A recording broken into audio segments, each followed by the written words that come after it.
हम बोलते हैं ना, ए खुदा बाप। क्यों लोग ऐसा बोल रहे हैं? क्योंकि वो नहीं जानते कि वो कौन है मसीह में।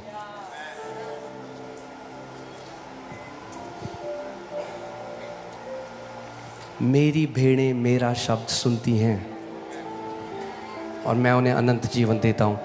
प्रभु आपको अनंत जीवन देगा नहीं, वो दे चुका है। और कैसे दिया? चल दे दिया। कैसे दिया? मेरा क्वेश्चन है आपसे, कैसे दिया अनंत जीवन? चलिए इस पे बात कर। कैसे दिया? ऐसे, और आपने ऐसे ले लिया? कैसे दिया अनंत जीवन उसने आपको? हाँ, विश्वास से तो दिया, पर कैसे आया आपके पास?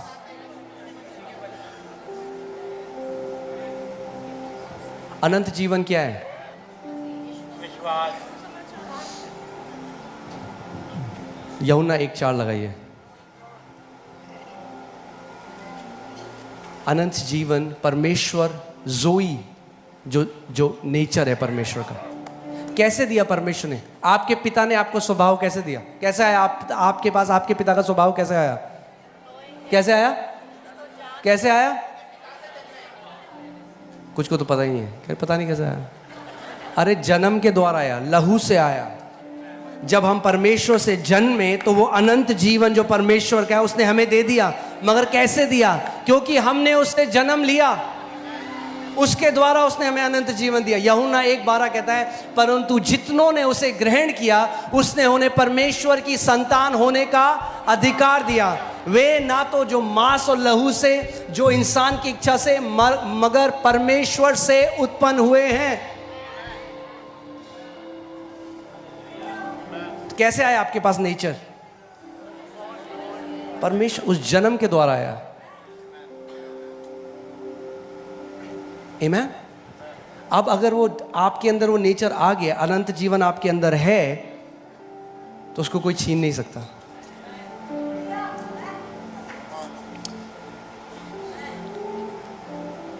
मैंने क्या बोला था कि परमेश्वर का स्वभाव क्यों देखिए क्या होता है। जब एक बच्चा घर में पैदा हो जाता है ना, तो अब हम क्या करते हैं? उसको सिखाते हैं, वैल्यूज सिखाते हैं ना, सिखाते हैं कि कैसे जीना है। अगर एक बच्चा आपका ऐसे प्लेट में ऐसे मुंह करके खाता तो बोले नहीं बेटा, इंसान ऐसे नहीं खाते हैं, राइट?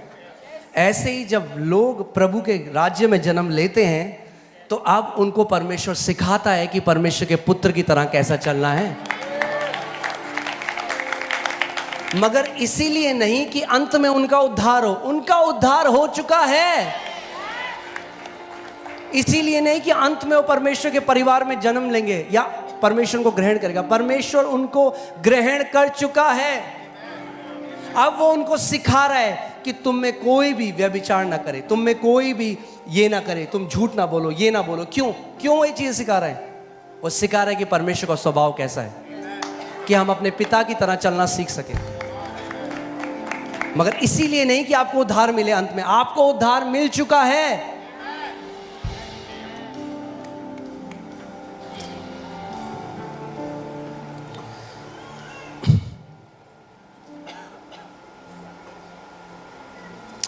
इफिसियों 2:8 देखेंगे। इफिसियों 2:8।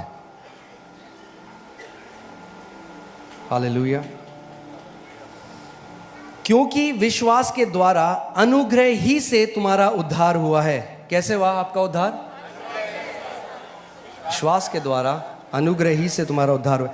और ये तुम्हारी ओर से नहीं, वरन परमेश्वर का दान है। क्या है? परमेश्वर का, यानी इंग्लिश बाइबल कहती है गिफ्ट है। और आप जानते हैं परमेश्वर की एक बात है, परमेश्वर जो गिफ्ट देता है उसको वापस नहीं लेता।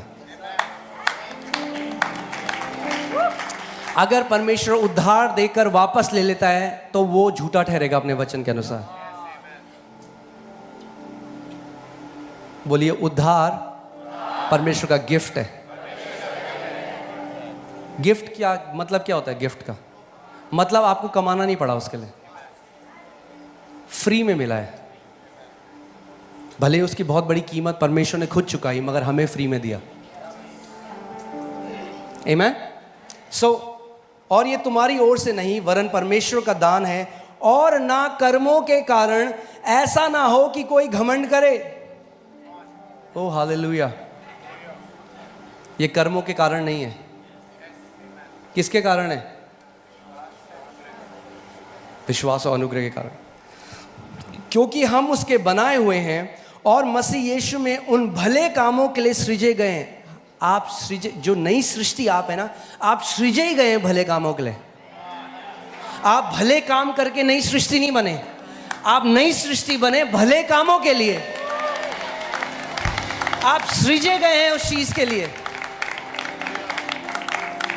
जिस दिन आप इस बात को समझ जाएंगे, आप ऑटोमेटिकली, बाइबल कहती है द फ्रूट्स ऑफ राइचियसनेस, जो धार्मिकता के फल हैं वो आपके जीवन से प्रकट होने लग जाएंगे।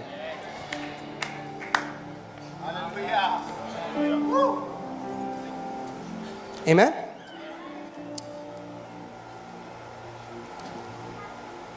क्योंकि हम उसके बनाए हुए हैं और मसीह यीशु में उन भले कामों के लिए सृजे गए हैं जिन्हें परमेश्वर ने पहले से हमारे करने के लिए तैयार किया। हालेलुया। सो नाउ जब आपको उद्धार मिल गया, आप परमेश्वर के बेटे और बेटी हो गए। Now you are just learning to function as sons and daughters. अब आप सीख रहे हैं इस पृथ्वी में परमेश्वर के बेटे और बेटियों की तरह कैसे चलना है।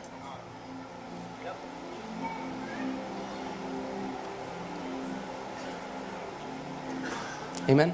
नेशनल ज्योग्राफिक में मैं एक बार एक डॉक्यूमेंट्री देख रहा था, उसमें दिखाया था कि एक परिवार ने क्या किया, एक बंगाल के टाइगर को अपने घर पे रख लिया जब वो छोटा था।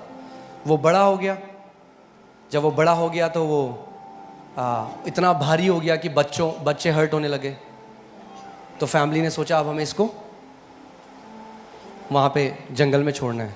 मगर क्योंकि उनके घर में बहुत सारे कुत्ते थे, यद्यपि वो बंगाल टाइगर था जो वन ऑफ द फियर्सेस्ट टाइगर होते हैं, बहुत ही खुखार होते हैं, मगर वो पालतू कुत्ते की तरह था क्योंकि उसको नहीं पता था वो कौन है। क्या उसके अंदर नेचर था एक टाइगर का? हाँ। कुछ लोग कह रहे नहीं। हाँ भाई, पैदा हुआ था वो टाइगर की तरह, इसलिए नेचर था टाइगर का। आप परमेश्वर के बेटे और बेटियों की तरह पैदा हुए, इसलिए आपके अंदर नेचर है। मगर जैसे वो कुत्तों के साथ रहा और कुत्तों की तरह बिहेव कर रहा था, वैसे ही आपने इतना सुन लिया, तुम पापी हो, पापी हो, पापी हो। इसीलिए आपके तो मैं कुछ नहीं कर सकता। लोग कहते हैं हमने ट्राई किया नहीं हुआ। हमें जानना जरूरी है कि हम कौन है। हमारे अंदर एक नया स्वभाव है, एक ओवरकमिंग डीएनए है, जय पाने वाला डीएनए आपके अंदर है। और कुछ भी चीज ऐसी नहीं है जो उसको आप जय ना पा सकें। बोलिए मैं परमेश्वर का पुत्र हूं। हालेलुया। पहला यूहन्ना 5:4 लगा दीजिए। इसमें लिखा है जो कुछ परमेश्वर से उत्पन्न होता है वो जय पाता है। क्या आप परमेश्वर से उत्पन्न हुए? कितने लोग यहां परमेश्वर से उत्पन्न हुए? तो क्या एक ऐसी चीज है जो आपको परेशान करे? बीमारी, गरीबी, डिप्रेशन, आप उसको एक आम आदमी की तरह सोच रहे हैं। हमें पौलुस कुरिन्थियों को कहता है कि you are living as mere man, तुम मनुष्यों की तरह जी रहे हो, क्योंकि वो भूल गए थे वो कौन है। आप साधारण मनुष्य नहीं हैं,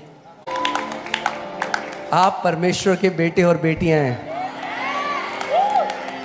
आपके अंदर एक अलग स्वभाव है। जैसे ठंड आती है, और जब ठंड आती है ना हमें एलर्जी हो जाती है। आप एक आम आदमी की तरह बात कर रहे हैं। आपके अंदर एक नेचर है जो उस एलर्जी को खा जाएगा।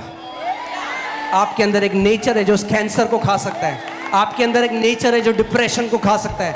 आपको उस नेचर को अपने अंदर से बहने देना है और बोलना है मैं परमेश्वर का बेटा हूं, मैं उससे उत्पन्न हुआ हूं, और जो कुछ परमेश्वर से उत्पन्न होता है वो इस संसार पर जय प्राप्त करता है।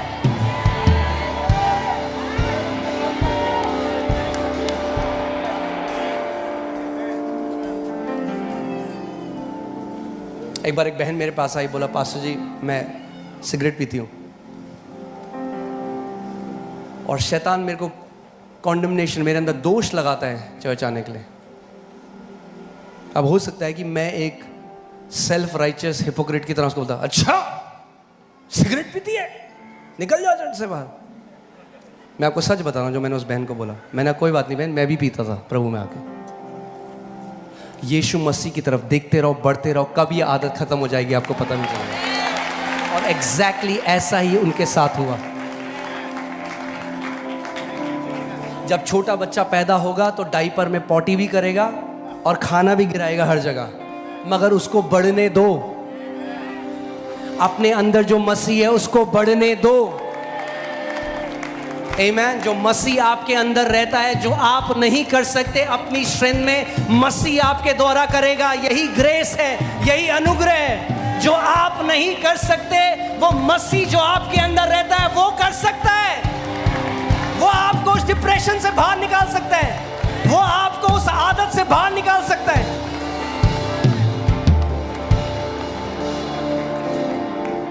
आमीन। हमें नॉर्मल लोगों की तरह नहीं सोचना है, हमें एक नई सृष्टि की तरह सोचना है।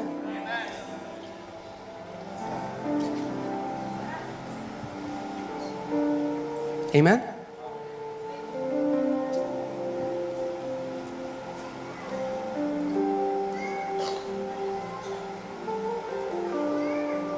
एक बारी एक बहन है, उन्होंने मेरे कोट में एक एनवलप डाल दिया और उन्होंने मेरे को बताया नहीं, और कोट मैंने पहना ही नहीं।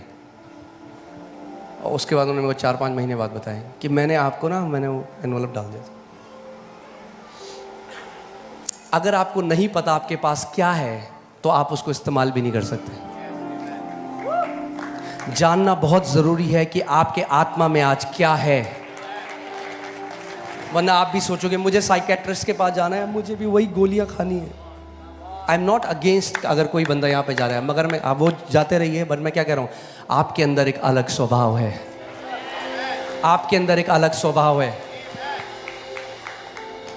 और अभी भी हम लोग, हम में से हर कोई व्यक्ति कोई सिद्ध नहीं हुआ, हम लोग सीख रहे हैं इस नेचर को अपने अंदर से और बाहर लाने का। इसीलिए बाइबल कहती है work out, not work for your salvation, work out your salvation. अपने उद्धार को जो तूने पाया है उसको कार्यशील होने दे, उस नेचर को कार्यशील होने दे, उस नए गॉड डिवाइन नेचर को, परमेश्वर का जो स्वभाव तेरे अंदर है। इसीलिए तो आप जानते हैं मृत्यु का आपके ऊपर कोई अधिकार नहीं है। क्यों यीशु मसीह नहीं मरा, मतलब मर के जिंदा क्यों हो गया? क्योंकि वो ये उसके अंदर परमेश्वर का नेचर था, स्वयं परमेश्वर था उसका, उसने वही नेचर तो हमें दिया। इसीलिए तो वो कहता है जो मुझ में विश्वास करता है यदि मर भी जाए तो भी ना मरेगा, क्योंकि ये नेचर आपको मरने नहीं देगा।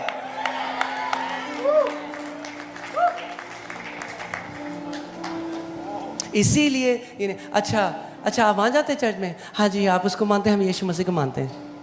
नहीं, यीशु मसीह को समझना बहुत, हम लोग ईसाई नहीं है जो हम एक देवी देवता की तरह यीशु मसीह को मान रहे हैं। वो उद्धार लेकर आया हर पूरी मानव जाति के लिए, और बाइबल बताती है कोई और नाम दिया ही नहीं गया स्वर्ग के नीचे जिसके द्वारा मानव जाति उद्धार पा सके। जितनों ने उसे ग्रहण किया उसने उन्हें परमेश्वर की संतान होने का अधिकार दिया।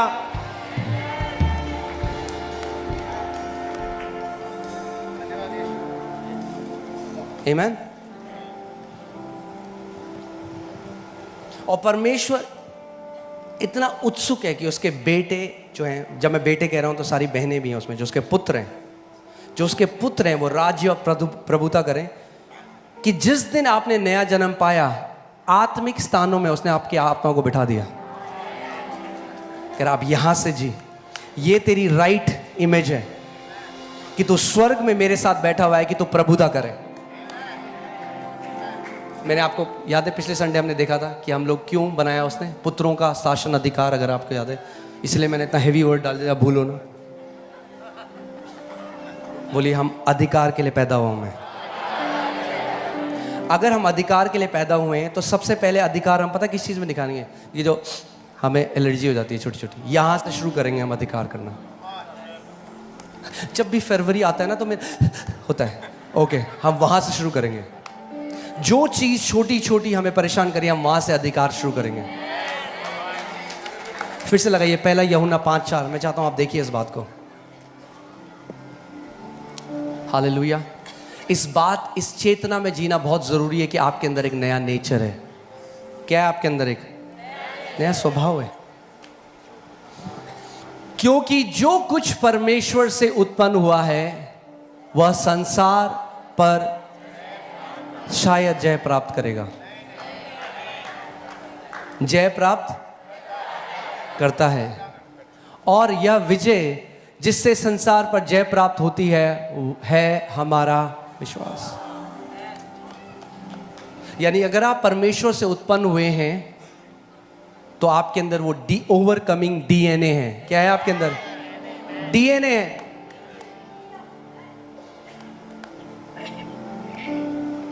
आमीन। आपने देखा चीता तेज भागता है? हाँ, कितने लोगों को पता है चीता तेज भागता है? पता है आपको? ऐसा तो नहीं है ना कि 100 चीते पैदा होते हैं उसमें से एक तेज भागता है, बाकी हल्के हल्के भागते हैं। तो वो चीता की परफॉर्मेंस में है कि एक चीता ने बहुत अच्छा भागना सीख लिया, उसके डीएनए में है तेज भागना।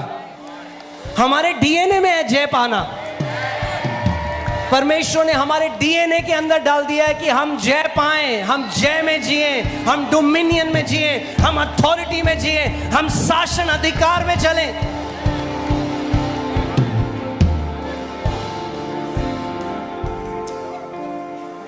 आमीन। Hallelujah. Thank you Lord Jesus.